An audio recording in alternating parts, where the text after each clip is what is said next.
तो 20-20-20 rule follow करें। यानी कि हर 20 मिनट पे 20 सेकंड का ब्रेक ले, 20 फीट की दूरी पर देखने के लिए। जी। अगर आपको कोई प्रॉब्लम नहीं है, फिर भी कोशिश करें कि एनुअली वंस मतलब साल में एक बार तो एटलीस्ट रेगुलर आई चेकअप के लिए जाए।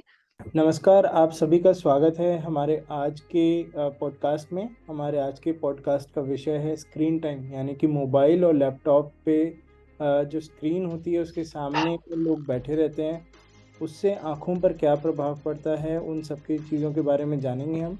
और इस चीज़ के लिए हमसे जुड़ी हैं डॉक्टर ऐश्वर्या राठौर, जो कि All India Institute of Medical Sciences AIIMS New Delhi में ऑप्थेल्मोलॉजिस्ट हैं, आई स्पेशलिस्ट हैं। Welcome to the show Aishwarya. Thank you doctor Anupam.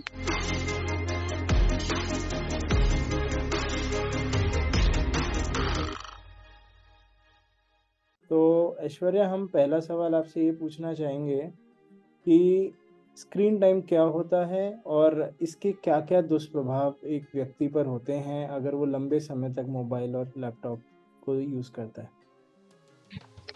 तो डिजिटल इलेक्ट्रॉनिक डिवाइसेस यानी कि आपका phone, laptop, tablet, iPad, computer या टेलीविज़न के यूज़ से आँखों पे जो दुष्प्रभाव पड़ता है, उसको डिजिटल आई स्ट्रेन या कंप्यूटर विज़न सिंड्रोम कहा जाता है। इसमें मल्टीपल अनेक प्रॉब्लम्स हो सकती है, जैसे कि आँखों में ड्राइनेस होना, सूखापन होना, उसके जी, साथ-साथ रड़कन या चुभन भी हो सकती है, जिसको फॉरेन बॉडी सेंसेशन कहते हैं। जी, इसके साथ-साथ वाटरिंग हो सकती है, आँसू ज़्यादा बन सकता है, आँख से पानी आ सकता है। जी, इसके साथ चुभन, रबिंग, इचिंग, खुजली होना ये प्रॉब्लम भी हो सकती है। जी, आँखों में ग्लेयर या लाइट से ज़्यादा प्रॉब्लम, लाइट से सेंसिटिविटी हो सकती है और ब्लरिंग हो सकता है विज़न यानी कि धुंधलापन हो सकता है। आँखों के ज़्यादा स्क्रीन टाइम यूज़ करने से आँखों में धुंधलापन आ सकता है, जो थोड़े से रेस्ट से ठीक हो सकता है। इसके साथ-साथ हेडेक के साथ आँखों के आसपास दर्द होना या भारीपन भी हो सकता है। तो ऐश्वर्या, ये डिवाइसेज़ आजकल हम देखते हैं कि एक छोटी उम्र से ही बच्चा यूज़ करने लग जाता है।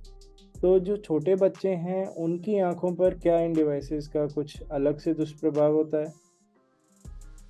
डिजिटल आई स्ट्रेन या इलेक्ट्रॉनिक डिवाइसेस के यूज़ की वजह से अडल्ट्स और बच्चे दोनों में प्रभाव पड़ता है, पर सबसे ज़्यादा प्रभाव नेगेटिव इन्फ्लुएंस बच्चों पे पड़ता है, इसलिए इसका ध्यान रखना बहुत ज़्यादा ज़रूरी है। जी, बच्चों में लॉन्ग स्क्रीन टाइम से मायोपिया या निकट दृष्टि दोष जो है, इसकी वजह से जो हो सकता है, जिसमें चश्मे का नंबर लग सकता है। ये यूजुअली नंबर माइनस में होता है। अगर बच्चे को ऑलरेडी चश्मा होता है तो ये नंबर बढ़ सकता है, और अगर नहीं है तो लग सकता है चश्मा नेगेटिव या माइनस नंबर में। इसके साथ साथ तिरछापन या बहंगापन जो होता है, जिसमें आंख तिरछी अंदर की तरफ या बाहर की तरफ हो जाती है, ये भी हो सकता है बच्चों में। पेरेंट्स यूजुअली नोटिस नहीं करते इसको लेट स्टेजेस तक, इसलिए इसको जल्दी पिकअप करना ज़रूरी है। और इसके साथ-साथ आँखों में ड्राइनेस यानी कि ऑक्यूलर सरफेस जो हमारी आँख के आगे सरफेस है, उसमें ड्राई आइज़ हो सकती है, जिसकी वज़ह से बच्चा रब या इच कर सकता है, जिसकी वज़ह से अनेक प्रॉब्लम हो सकती है। जी। ये प्रॉब्लम है कोविड की वज़ह से virtual classes, online classes, digital learning, zoom और गूगल मीट पे जो होती है, उसकी वज़ह से काफ़ी लंबे स्क्रीन टाइम हो चुके हैं, उसकी वज़ह से काफ़ी प्रॉब्लम बढ़ गई है और जी। ऑलमोस्ट 50 टू 60% बच्चों में ये प्रॉब्लम देखी गई है आजकल।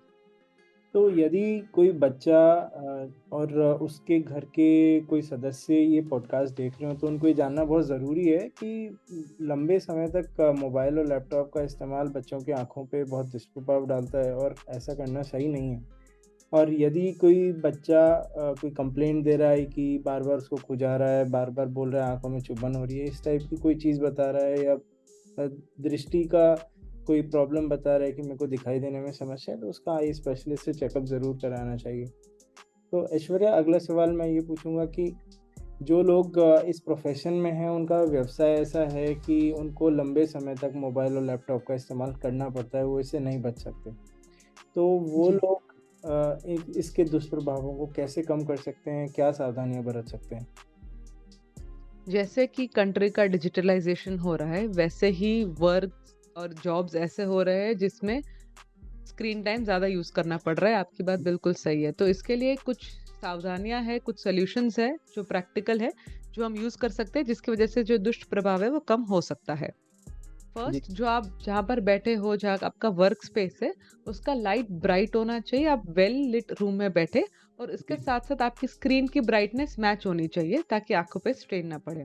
जी, सेकंड, जो स्क्रीन आप यूज़ कर रहे हैं, फ़ोन या टैबलेट है, उसका कॉन्ट्रास्ट अराउंड 50 टू 60% तक रखें ताकि उससे ग्लेयर ना पड़े आँखों पर। और अगर आप रात को यूज़ कर रहे हैं तो नाइट फ़िल्टर ऑन करके देखें। जी, आप अपनी स्क्रीन पे मैट फिनिश कवर्स या फिर अपने ग्लासेस पे मैट फिनिश लगवा सकते हैं या एंटी रिफ्लेक्टिव कोटिंग लगवा सकते हैं, जो आप स्क्रीन पे भी लगवा सकते हैं या 0 नंबर के चश्मे पे लगवा सकते हैं या जो आपका नॉर्मल चश्मा है उस पे लगवा सकते हैं। इससे जो यूवी रेज़ और नेगेटिव रेज़ जो आते हैं, जो आई को डैमेज कर सकते हैं, वो कम हो जाता है। जी, इसके साथ-साथ अगर आप वर्क कर रहे हैं, तो लेटर्स या फ़ॉन्ट नंबर्स जो है उसका साइज़ एटलीस्ट 12 रखें ताकि छोटे अक्षर पढ़ने में आँखों पे स्ट्रेन ना पड़े। जब आप यूज़ करते हैं स्क्रीन, तब कोशिश करें कि टेबल और चेयर लेके बैठे, ना कि लेट के या बेड पे करें, ताकि आपका पोस्चर सही रहे, बैक स्ट्रेट रहे और आपकी स्क्रीन जी, एटलीस्ट आधा मीटर, हाफ मीटर आपसे दूर रहे और थोड़े आई से लोअर लेवल पे रहे। इससे जो स्ट्रेन पड़ता है आई की मसल्स पे, वो कम हो जाता है।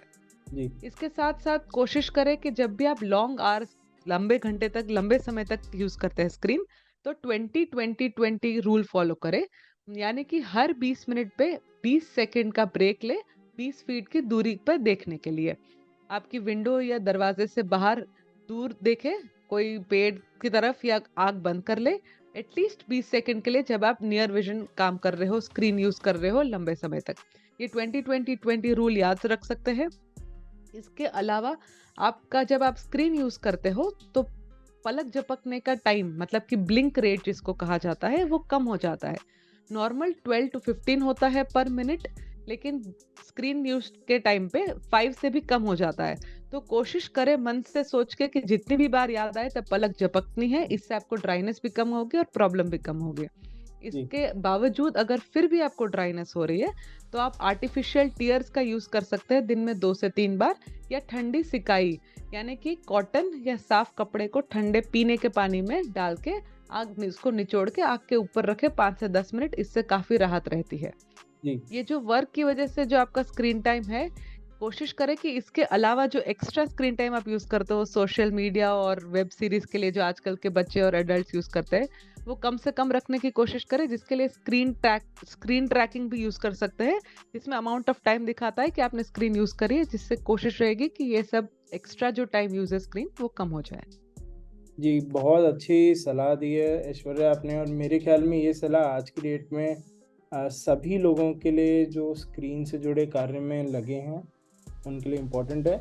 इनफैक्ट देखा जाए तो 90% से ज़्यादा लोगों के पास आज की डेट में इंटरनेट एक्सेस, मोबाइल एक्सेस है। तो आप लोग बिल्कुल। कितना मोबाइल यूज़ करते हैं और उससे होने वाले दुष्प्रभावों का क्या असर आँखों पे पड़ सकता है, ये चीज़ आपको पता होनी चाहिए। कैसे आप उससे बच सकते हैं, ये चीज़ आपको पता होनी चाहिए। जो लोग इंजीनियर्स हैं और इस प्रोफ़ेशन में हैं, उनको भी ये चीज़ पता होनी चाहिए। स्पेशली जो 20-20-20 रूल बताया ऐश्वर्या ने, उसका आप पालन ज़रूर करें। एक चीज़ मेरे ख़्याल में मैं ऐड करना चाहूँगा ऐश्वर्या, रात के टाइम पे सोने के 2 घंटा पहले आपका स्क्रीन टाइम नहीं होना चाहिए। ये चीज़ आपकी नींद के साइकिल को अफ़ेक्ट करती है। अगर आप रात में अपने बेड पे लाइट्स ऑफ़ करके स्क्रीन देख रहे हैं, तो वो आपके स्लीप साइकिल को, नींद को बहुत ख़राब करेगी। तो वो चीज़ जी। नहीं होनी चाहिए। मोबाइल जो है वो साइड में रख दीजिए सोने के 2 घंटा पहले और उसके बाद आप जो है अपने आप में अपनी नींद में एक फ़र्क महसूस करेंगे। आखिरी सवाल जी। आज का ऐश्वर्या आपको क्या लगता है जो लोग लंबे समय तक स्क्रीन यूज़ करते हैं, क्या उनको बार-बार आँखों का चेकअप रेगुलर आई चेकअप कराने की ज़रूरत होती है? जिनका लॉन्ग स्क्रीन टाइम होता है और अगर उनको कोई प्रॉब्लम हो रही है, आपने जो वीडियो में देखा जितनी प्रॉब्लम्स बताई गई है उसमें से कोई प्रॉब्लम हो रही है, तो डेफिनेटली तभी के तभी ऑफ्थेल्मोलॉजिस्ट को दिखाना ज़रूरी है। आपके आसपास के लोकल आँख के डॉक्टर को दिखाएँ, क्योंकि कोई प्रॉब्लम हो सकती है जो अगर ट्रीट ना की जाए तो बढ़ सकती है।